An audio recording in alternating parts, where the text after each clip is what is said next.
we're already late. So if I can ask Eva to come and join us at the front, and you can go. Thank you. So the second part of the session is we're going to split up in discussion group. But before we do that, we're going to have a short presentation from Ewa Jasiewicz, who is a trade union activist in Unite. Eva is also a climate activist, and that's how I know Eva. We both believe that climate and trade union should. So the question or the topic of the discussion is about the experience of organizing. So make sure you experience.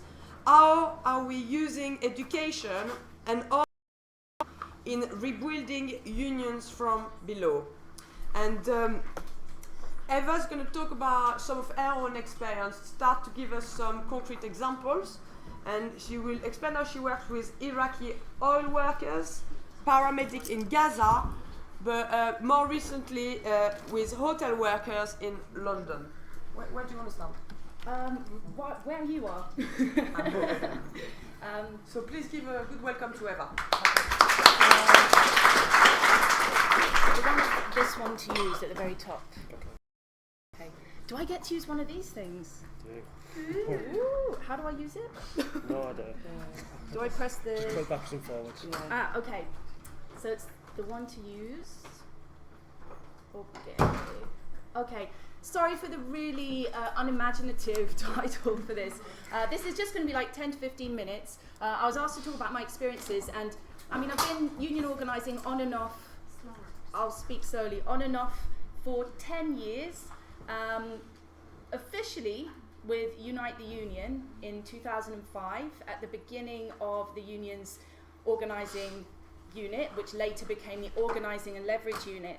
But before that, I was active in various solidarity organisations, the International Solidarity Movement, which sent activists, or we volunteered actually, to go out to occupied Palestine.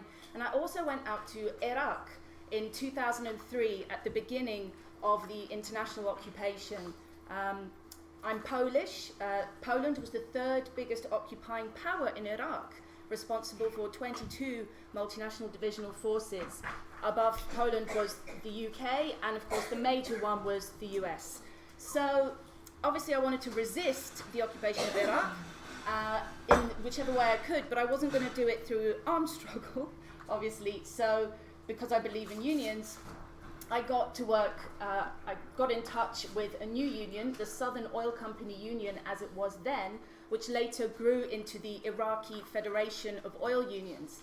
Now, their story is one of great hardship. Oil workers were under surveillance from the Ba'ath regime. They occupied and still occupy a really key strategic industrial position in the country. Iraq's economy is 95% dependent on oil revenue still. And as we know, one of the invasion of Iraq was to control, for Western powers and international oil companies allied to Western governments, to control Iraq's oil reserves. So these oil workers here, this is Hassan Juma, who's the leader of the union, they wanted to protect Iraq's oil sector, what they called a corporate occupation. And they weren't alone. I'll go into the kind of main issues they were facing, but they weren't alone because unions, the peace movement, were also wanting the occupation of Iraq to end, and they wanted self-determination and sovereignty for the Iraqi people. So main issues the new union were facing, military occupation. They were actually, they wanted to see the fall of the regime. They had been oppressed under the regime. This is in Basra, by the way. This is the south of Iraq, which had had it the worst, as well as the Kurdish north, under the regime. But they were under new orders, occupation orders issued by the then governor, Paul Bremer, which outlawed unions. So this was an issue. They weren't recognized.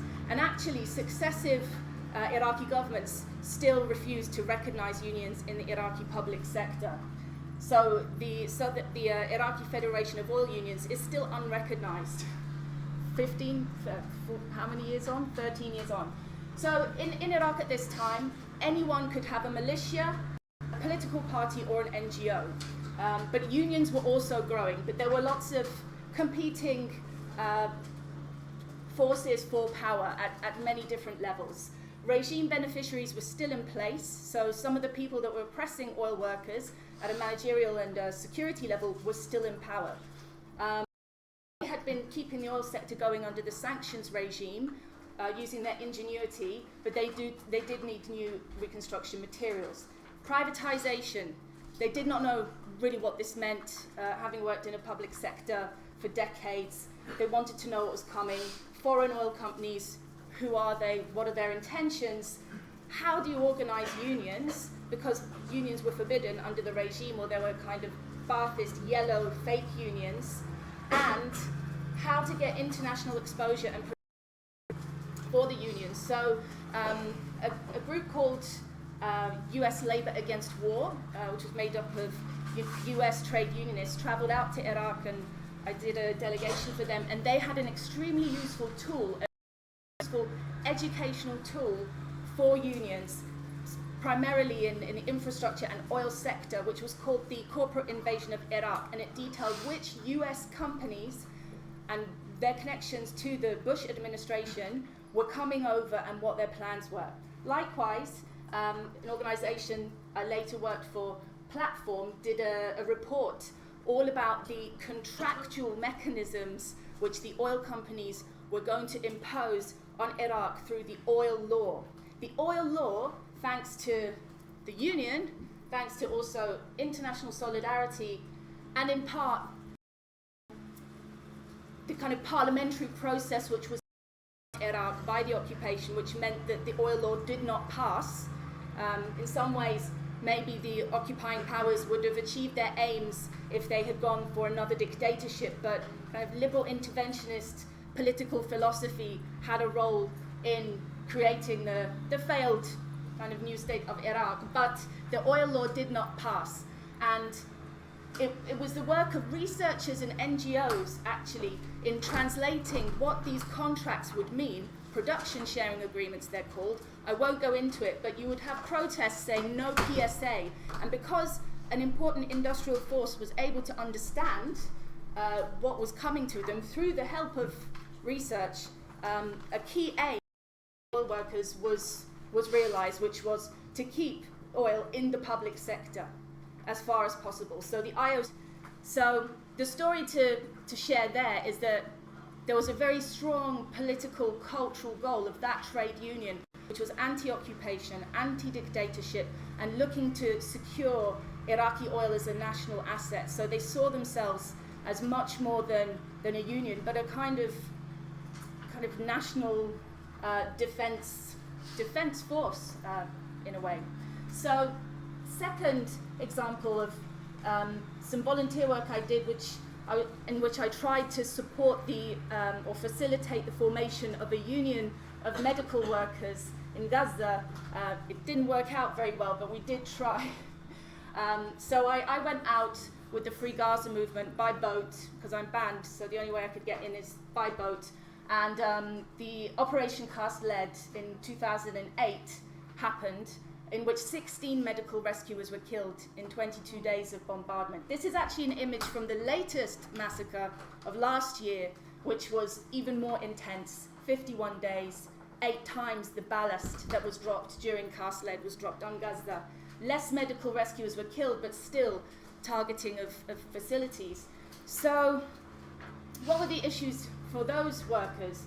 Well, obviously, the political context, they're under a blockade, there is no international protection for them.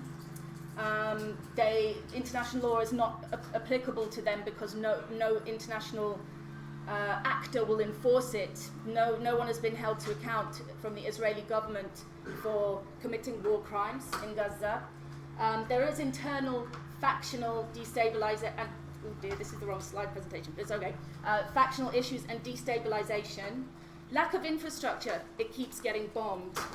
Lack of materials and medicine because of the siege. And then your sort of classic workers' issues, low pay, no overtime, no healthcare. There's no, these paramedics are going out and saving lives, and they've got no access to healthcare. Often they don't have access to repair, the means to repair themselves after they've been injured. and extremely high risks.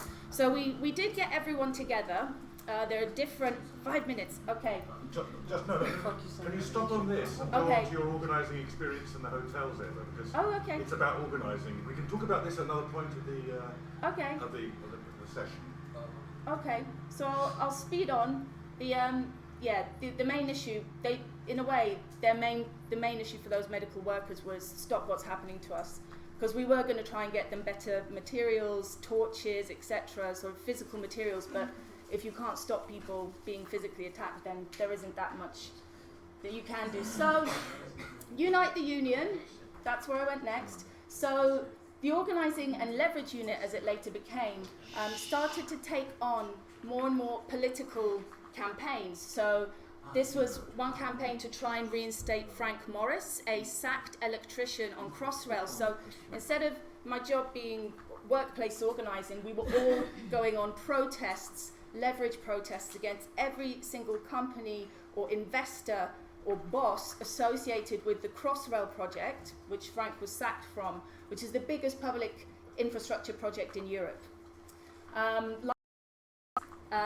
Unite has also been doing a lot of political campaigning around saving the National Health Service, but the stuff that I'm most embedded in right now is organising with the Hotel Workers branch.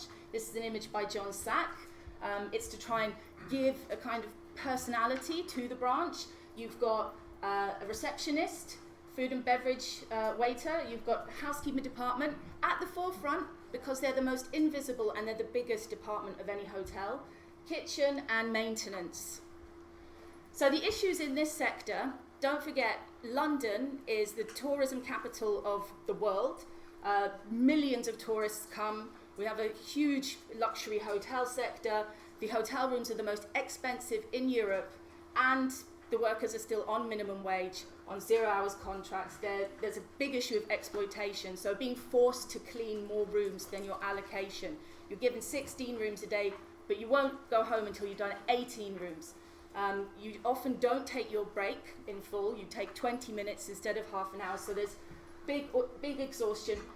Obviously, people just leave because it's such horrific conditions. So there's an issue of it being very understaffed. So people are very overworked.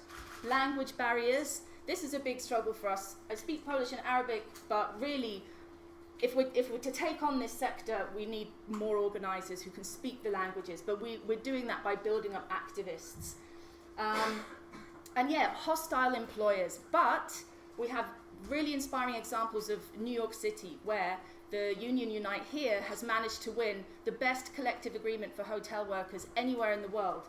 The starting wage is $24 an hour, £16 an hour. They've won that through putting a lot of organising resources into that sector. For Unite, it's a very active branch that's been going 10 years and has great volunteers, and then 2 part-time organisers, myself and a hotel worker. And Unite here have said they had 2 organisers per hotel in New York. So we've got these issues, but leverage. Let me explain to you just quickly the leverage that a hotel has. So the housekeeping department micromanaged, say 30 room attendants to the department. If they go out on strike, or if they even stop work, which has happened before because they're working through agencies, they don't get paid on time. Sometimes they've just gone up to the canteen and said, we're not working till we get our money. And panic ensues. Supervisors get on their knees, beg them to go back to work. Within an hour, the money is in their account. They go back to work. But if they don't go back to work, the hotel comes to a standstill. Guests can't check in. They don't have a made bed. They don't have a clean room. They won't stay in that hotel again. The reputation of that hotel is damaged. So it's not like a factory where production can be made up. You can't make up for lost production in a hotel.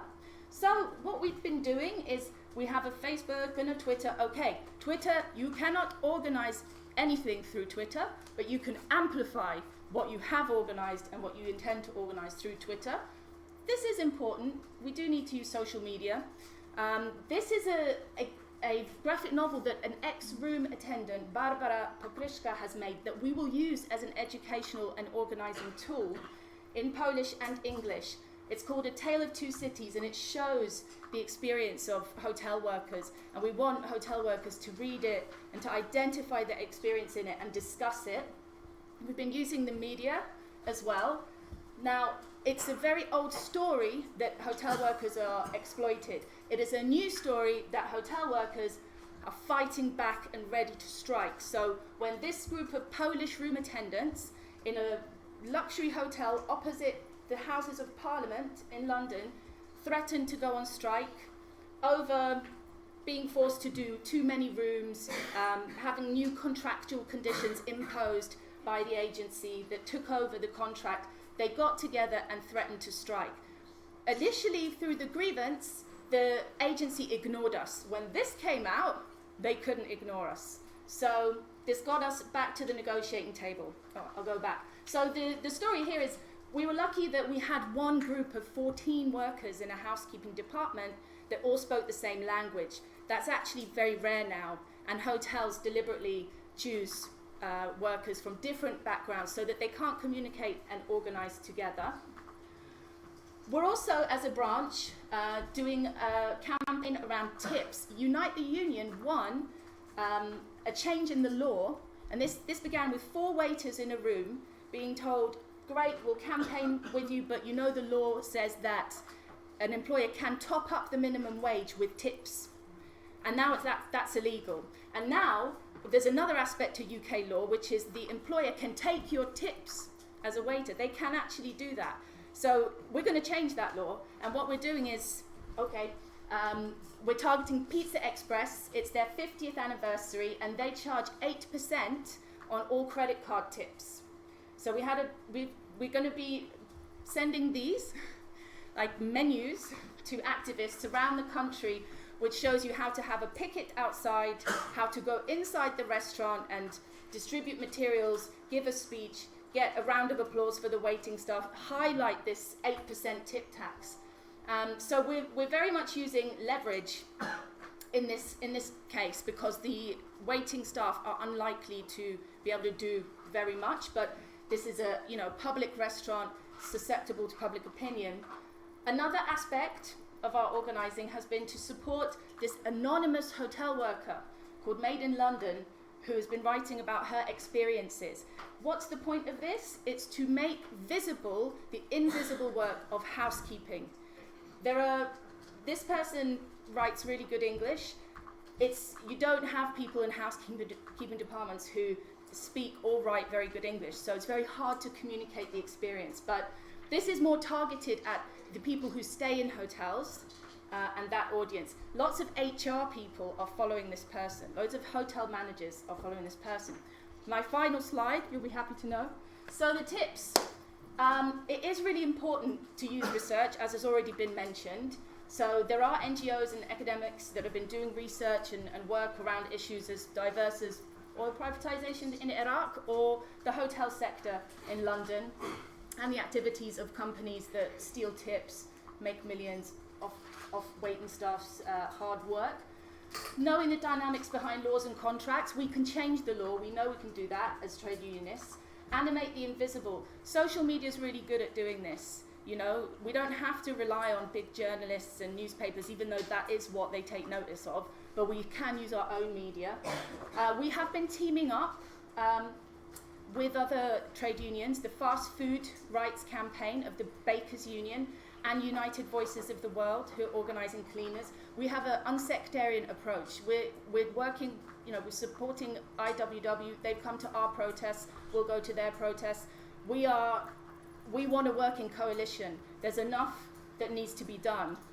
It's not like and we're not organising in McDonald's. So when BFAWU and us have at McDonald's and people say, which union shall we join? We say, join the bakers, because they're organising, they're doing it. So mutual aid and solidarity. Be disruptive, take direct action when it's tactical. This is what we'll do. And be aware of the need to amplify and publicise your work and your wins. One of the reasons that lots of people are excited by the Hotel Workers branch at the moment, it's not that anything's changed that much from 10 years of organising, apart from it started with 100 members and now it's got over 1,000 members. It's because people are seeing it and it's it's getting visible in other activist and union movement networks. So that's it. Sorry if I went off to the beginning,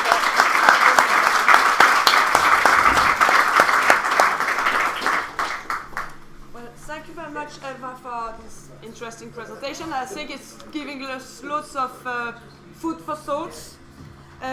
So we're gonna now split into discussion groups, and I just repeat, what we're looking at is how we are using education and organizing in rebuilding unions from below. I think we're gonna do a new group. You're gonna do your little counts. Do you want me to do your count? So we do 4 blocks. Good plan. 4 blocks. Well done. Block of 4 classes. Block of 4. Yeah, very good.